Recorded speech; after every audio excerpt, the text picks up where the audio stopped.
1888 September 5 திருத்தணியிலே Veerasamy என்பவருக்கும் சீதம்மா என்பவருக்கும் மகனாக பிறக்கிறார் டாக்டர் ராதாகிருஷ்ணன் அவர்கள். இன்று வேர்களின் திருவிழா, வேர்களாகிய எங்களுக்கு திருவிழா.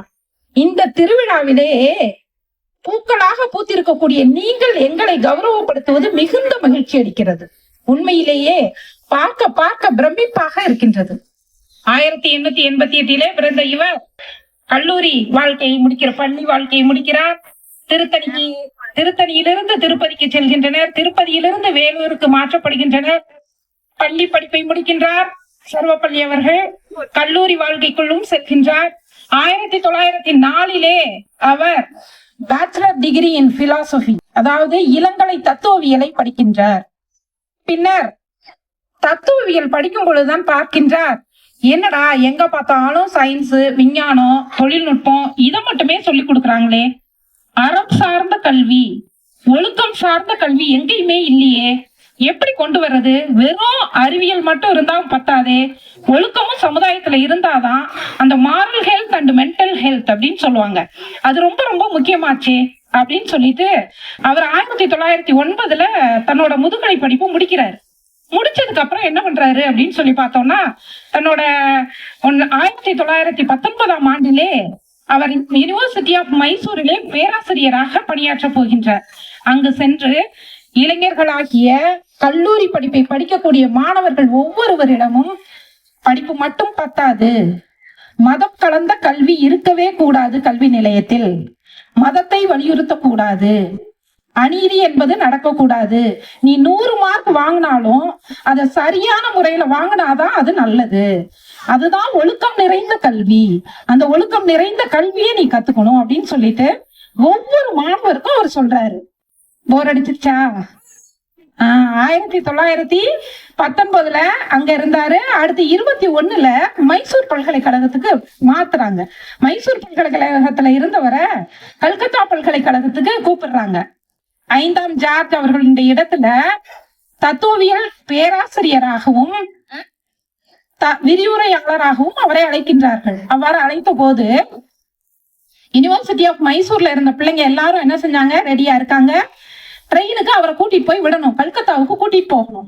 அப்ப கல்கத்தாவுக்கு போறதுக்காக குதிரை வண்டி ரெடியா இருக்கு. ஐயா சர்வப்பள்ளி டாக்டர் ராதாகிருஷ்ணன் அவர்கள் ஏறி உட்கார்றாங்க, அந்த ரயில் வண்டியில ஏறி உட்கார்றாங்க. பிள்ளைங்க எல்லாம் அவரை சுத்தி வந்து நின்னுட்டாங்க. நின்னப்ப அந்த குதிரை இருக்கும் இல்லையா, அந்த குதிரையை அவுத்து விட்டுட்டாங்க. அவுத்து விட்ட உடனே என்னடா இது, குதிரையை அவுத்து விட்டுட்டாங்களே பிள்ளைங்க அப்படின்னு சொல்லி அங்க அவங்க கூட வேலை பார்த்த மற்ற பேராசிரியர்கள் எல்லாரும் வியந்து நிற்கும் போது என்ன சொல்றாங்க, நாங்க குதிரைகளா மாறி எங்களோட பேராசிரியரை ரயில்வே நிலையத்துக்கு அழைச்சிட்டு போறோம் அப்படின்னு சொன்னாங்களாம். அது போலவே ரயில்வே நிலையத்திற்கு அழைத்து சென்று அவரை வழி அனுப்பி வைத்திருக்கின்றார்கள் கல்கத்தாவிற்கு செல்ல சொல்லி. கல்கத்தாவிலே போய் பணியாற்றாரு. அதுக்கப்புறம் ஆந்திரா பல்கலைக்கழகத்தில் சென்று துணை வேந்தராக பணியாற்றி இருக்கிறாரு. அதுக்கப்புறம் 1931 அங்க இங்கன்னு எல்லா பக்கமும் இவரோட பேச்சு, தத்துவம் சார்ந்த நூல்கள் எல்லாம், அவருடைய நிறைய அந்த ஜேர்னல்ஸ்னு சொல்லுவாங்க, ஆய்வு அறிக்கைகள் எல்லாம் 20க்கும் மேற்பட்ட ஆய்வு அறிக்கைகளை அவர் வெளியிட்டு இருக்கிறாரு. வெளியிட்டது மட்டும் இல்லாம அவர் என்ன செஞ்சாரு அப்படின்னா, கல்வி எல்லாருக்கும் பொதுப்படையானதா இருக்கணும் அப்படின்னு சொல்லி சொல்றாரு. அது ஆங்கிலேயர் காலம் இல்லையா, இங்கிலீஷ்காரங்க காலம் தானே. அப்போ அவங்க என்ன செய்யறாங்கன்னா, இந்தியர்கள் எல்லாரையும் மட்டுப்படுத்த பார்த்தாங்களாம். அப்போ ஒருத்தர் சொன்னாராம், நாங்கெல்லாம் வெள்ளையா இருக்கிறோம், எங்களை தான் கடவுளுக்கு ரொம்ப பிடிக்கும், நீங்க எல்லாம் கருப்பா இருக்கிறீங்க, உங்களெல்லாம் பிடிக்கவே பிடிக்காது அப்படின்னு சொல்லி சொன்னாராம். அதுக்கு சர்வப்பள்ளி ராதாகிருஷ்ணன் ஐயா அவர்கள் என்ன சொல்லியிருக்கிறாங்க, கடவுள் ஒரு கேக் சுட்டாராம். ஃபர்ஸ்ட் எடுத்து பார்த்தாராம், அது வெள்ளையா இருந்துச்சான். இன்னொரு கேக்கை சுட்டாராம், அது வெள்ளையும் இல்லாம கருப்பாவும் இல்லாம எங்களை மாதிரியே இருந்துச்சான். இந்த கேக்கு தான் பக்குவமா இருக்குது அப்படின்னு சொன்னாங்களாம். முதல்ல உள்ள கேக்கை எடுத்து பார்த்துட்டு, வெள்ளையா இருந்த கேக்கை பார்த்துட்டு, ஐயோ இது என்ன 2 கட்டானா இருக்குது, அரை வேக்காடா இருக்குது அப்படின்னு சொல்லி சொன்னாங்களாம். அப்படின்னு சொல்லிட்டு, நீங்கள் முதல் வகையினர், நாங்கள் 2ஆம் வகையினர், இந்தியர்கள் யாவரும் பக்குவப்பட்டவர்கள் அப்படின்னு சொல்லி சொன்னாராம். அதாவது நம்மளோட செல்ஃப் எஸ்டீம்னு சொல்லுவோம் இல்லையா, நம்மளோட சுயமரியாதைய கேட்கிற மாதிரி, கேள்வி கேட்கிற மாதிரியான விஷயங்கள் நடக்கிறப்ப அவரு சர்வப்பள்ளி ஐயா அவர்கள் எவ்வளவு அழகா அந்த அந்த சூழலை எவ்வளவு அழகா கையாண்டிருக்காங்க பாருங்க. அதுதான் நமக்கு தேவையான விஷயம். இது போல மாணவ கண்மணிகளே, உங்கள் வாழ்க்கையிலும் சரி, ஆசிரியர்களே உங்கள் வாழ்க்கையிலும் சரி, இது போல நம்முடைய சுயமரியாதைக்கு கேள்வி கேட்கக்கூடிய விதமாக வந்தால் நாம் பக்குவமாக நடந்து கொள்ள வேண்டும் என்பதுதான் நமக்கு சர்வப்பள்ளி அவர்கள் வலியுறுத்துகின்றார்.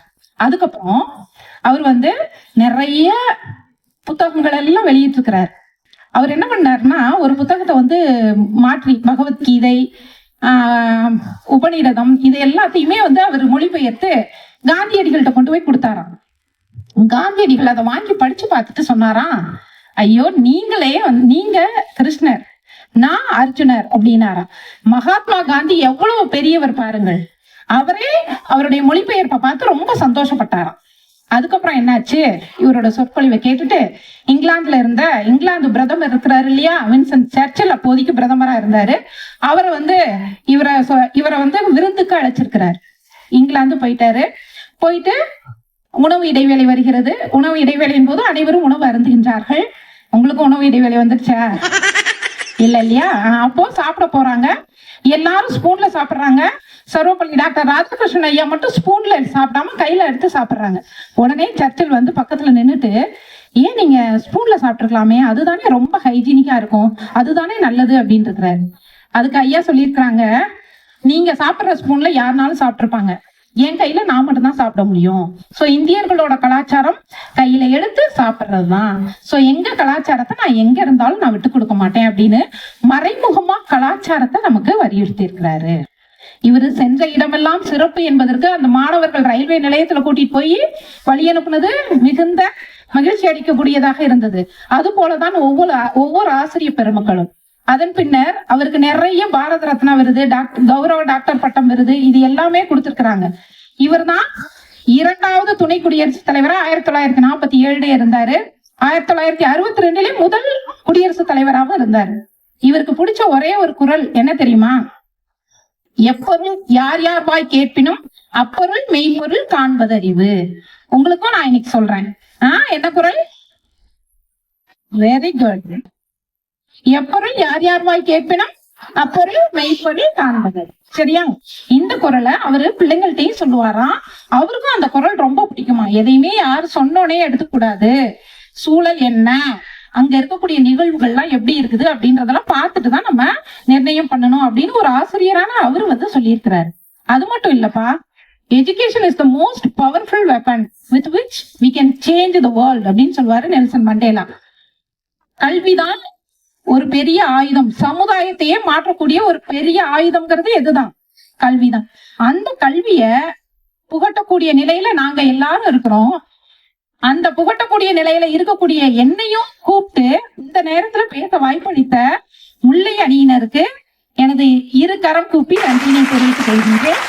மேலும் நாமும் சர்வப்பள்ளி ஐயாவிற்கு எவ்வாறு ஆசிரியர்களை மதிக்கக்கூடிய மாணவர்கள் இருந்தார்களோ அதுபோன்று நீங்கள் எல்லோருமே ஆசிரியர்களை தெய்வங்களாக பார்க்க வேண்டாம், மனிதர்களாக, மனித நேயம் மிக்கவர்களாக பார்த்து பண்போடு நடந்து கொள்ள வேண்டும் என்று கேட்டுக்கொண்டு விடைபெறுகிறேன். நன்றி, வணக்கம்.